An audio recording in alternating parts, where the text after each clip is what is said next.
Chargers fans, brace yourselves. Today we've got twists, a bold prediction, and a new piece on the board. There's a name from the NFC that could land in Los Angeles and immediately change how defenses treat Justin Herbert, a forecast that might set the Offensive Rookie of the Year race on fire, and a move that reshapes our quarterback's protection. There's even a depth chart surprise that could alter the plan for the opener in Brazil. Which of these bombshells will hit you hardest? You won't believe what we've got today. So grab a seat, hit that like button, and let's jump straight into the action. You know that feeling when a quiet move could flip an entire passing game? That's exactly where we are. There's a name circulating in the other conference that, if it lands in our lap, instantly changes how defenses line up against Justin Herbert. He's not a tabloid headliner or a mega-deal cover star, but he's the right piece in the right system. And when a winning franchise starts testing new weapons, someone inevitably gets squeezed in the rotation. That someone might be a rare opportunity. We're talking about a young, speedy wide receiver with a track record of making plays in big moments, but who seems to be sliding into a number 3 role in Philadelphia. Reports suggest that with new faces in town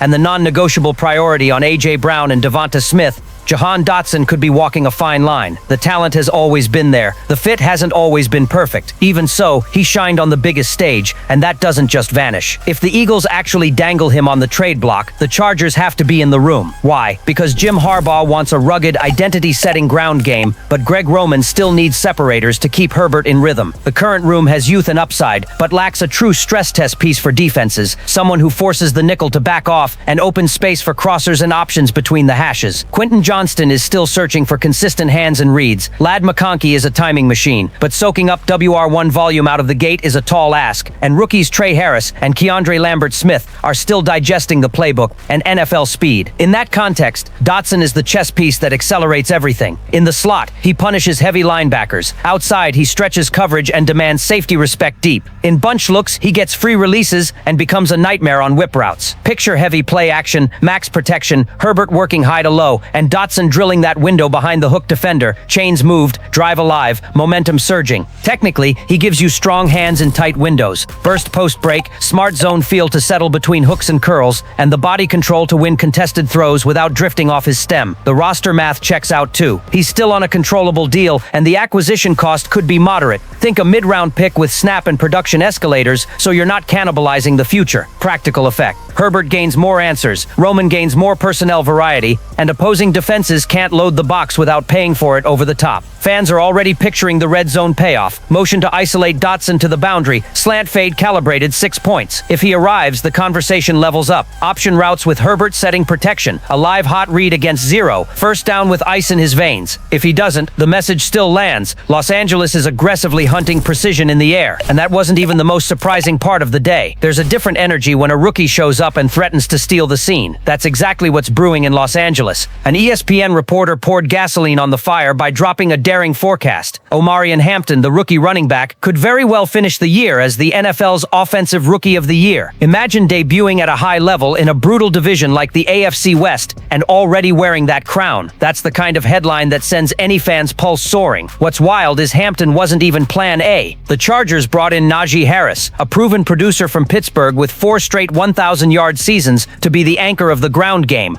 But a bizarre eye injury from an off-field accident in July stripped Harris of critical training camp reps. And who gobbled up every snap? Exactly, Hampton. The kid showed the patience to read blocks, the acceleration to hit the second level, and the power to finish through contact. Jim Harbaugh even held him back in the preseason to avoid unnecessary risk. Classic behavior of a coach who knows he's holding a diamond. And let's be honest, if Hampton explodes right out of the gate against the Chiefs on Brazilian soil, the hype will rocket into orbit. Now toss the rivalry into the mix. The Raiders are loading up Ashton Genting, another dynamic young back, to tilt the division their way. So this Offensive Rookie of the Year race isn't just individual, it's symbolic. Chargers versus Raiders in a stealth undercard that could crank the intensity of the season even higher. Think this through with me. Herbert needs balance. The offense can't be predictable with deep shots on repeat. If Hampton truly grabs the reins, play action hits harder, defenses freeze, and the explosives for Keenan Allen or McConkey become much more attainable. And if Najee comes back fully healthy, even better, a committee becomes a luxury, not a necessity. The fan base is split. Some call for patience to avoid overloading the rookie. Others want to see Hampton touch the ball 20 times a game immediately. The truth is, if that bold prediction hits, the Chargers' offense levels up in a heartbeat. And that's just the tip of the iceberg, because a bigger, heavier impact is banging on the door. A gut punch looked ready to blow up the Chargers' offensive line before a single snap, Rashawn Slater's season-ending injury. When an elite left tackle goes down, the castle usually collapses. But Los Angeles has a young, valuable card to play. Joe Alt, the top 5 pick from last year, who bullied his way onto the PFWA All-Rookie team, now owns the most critical job on the line and was named a captain, a massive sign of the trust and respect he's earned. It's rare to see a player this young shoulder that responsibility, but Alt isn't just holding the wheel, he's setting the tone in the OL room. In his own words, Slater's absence leaves a voice missing, but everyone knows the weight of that void can be minimized if the new unit plays in sync. And of course, it all starts with keeping the franchise QB clean. The problem, the line isn't free of risk. Mekhi Becton is still chasing physical consistency after years of injury battles. Inside, Zion Johnson and Bradley Bozeman have to prove they can stop the bleeding down the middle, something that was a glaring weakness in 2024. And to make it trickier, swing tackle Trey Pipkins has been launched into a full-time starting role on the right side, a scenario that makes part of the fan base nervous about a potential meltdown in divisional games. Still, having Alt as the anchor on the left changes the math. He mixes refined technique, quick feet, and down-to-down discipline to neutralize elite edge rushers, the exact profile the AFC West rolls out every week. The story here is collective redemption. A line that looked doomed might reinvent itself under a sophomore's leadership. If Alt keeps the standard and lifts those around him, Herbert will have the time to exploit the weapons we've already discussed. Dotson if he arrives, McConkey's ascension, Allen setting the tempo, everything slides into place. The Chargers' offense doesn't live without balance, and balance is born from a clean pocket. Snap after snap, fan confidence will hinge on one thing: whether this young wall can actually hold back the monsters of the division. And while we all hope for stability and protection, an unexpected move on the depth chart just reignited the debate over who's truly next in line to grab the spotlight up front. Jim Harbaugh warned us, anyone arriving in Los Angeles would have a big role from the jump, and the first unofficial depth chart wasted no time proving it. Austin Deculus, acquired for a conditional 7th rounder in 2027, popped up as the immediate backup for both tackle spots. That's not a footnote, it's a message of trust and urgency. When the Chargers tried to bolster the offensive line through waivers, the Cowboys jumped the line and spoiled the plan, so the fallback was to bet on who was available. Ridiculous comes in with a brutal assignment: adapt at warp speed to a brand new system, knowing he could be called to protect Justin Herbert on any snap. There's no luxury transition period. The opener against the Kansas City Chiefs is staring them in the face, and the AFC West doesn't forgive protection mistakes. This move tells us two things. First, Harbaugh isn't afraid to roll the dice on fresh arrivals, even in critical roles. Second, the front office is determined not to relive last season's nightmare when the line turned into a glaring Achilles heel. Pipkins grabbed the right tackle job. Alt inherited the left, but the slightest dip in performance, or one more injury, puts Deculus on the field sooner than anyone expected. The most exciting part is the value. If Deculus delivers, the Chargers will have turned a late pick into a crucial shield for the face of the franchise. The scariest part is just as obvious. Herbert can't be exposed to constant heat, and leaning on a shaky rotation at the start of the season is living on a razor's edge.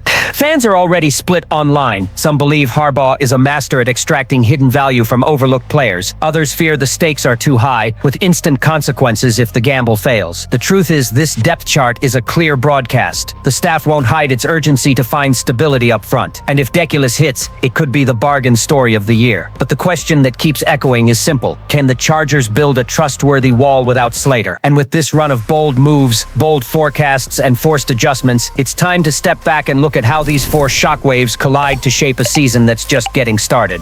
The season hasn't even begun, and we can already feel the weight of these four shockwaves. The potential arrival of a wide receiver like Jaquan Dotson signals that the front office is vigilant and willing to give Justin Herbert fresh answers, refusing to let the offense get predictable. The audacious belief in Omarion Hampton as a real offensive Rookie of the Year contender shows this franchise won't hesitate to accelerate a talent who can tilt the balance overnight. The responsibility heaped on Joe Alt reveals real confidence in a sophomore who's already leading the line as a captain, while the depth chart nod for Austin Deculus makes it clear that Harbaugh expects immediate impact even from brand new faces. In the end, all of this funnels into an inevitable question: have the Chargers finally found that mix of boldness and stability that can turn them into true AFC headliners? I want to hear from you which of these storylines moves the needle the most. Drop a like, hit subscribe, and sound off in the comments. This conversation is just getting started.